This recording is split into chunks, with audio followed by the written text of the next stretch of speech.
Isabella of France married King Edward II when she was 12 years old. Edward was 23.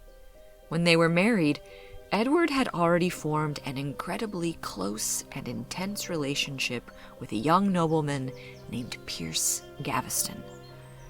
Edward went on to have more deep relationships with several other men, most notably Hugh Despencer the Younger.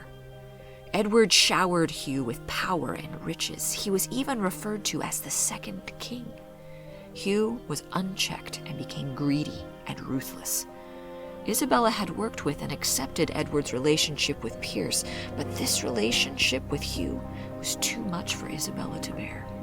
Isabella came to both fear and despise Hugh.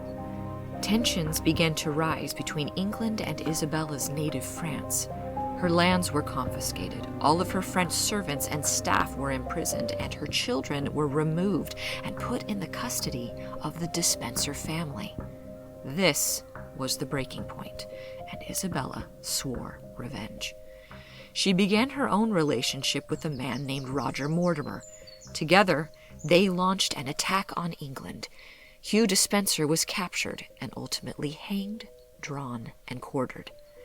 A few weeks after Hugh was executed, Edward II was forced to abdicate the throne and was the first in English history to do so. After Edward was deposed, he was taken to Berkeley Castle and kept there as a prisoner. The owner of Berkeley Castle was a man named Thomas. He had supported the invasion of England by Isabella and Mortimer. Thomas also just happened to be married to the daughter of Isabella's lover, Roger Mortimer. Thomas was paid £5 a day for expenses to hold the former king. Legend says that in September of 1327, Edward II was murdered while at Berkeley Castle by having a hot poker thrust through his entrails from his backside. Others say he was strangled or smothered.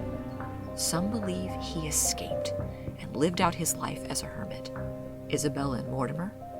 They were informed the king had met an accident while at Berkeley Castle and had died. Edward's body, laid in state at Berkeley Castle, was taken to Gloucester Cathedral to be buried, and Isabella was given his heart in a silver casket. Thomas was charged for being complicit in the murder.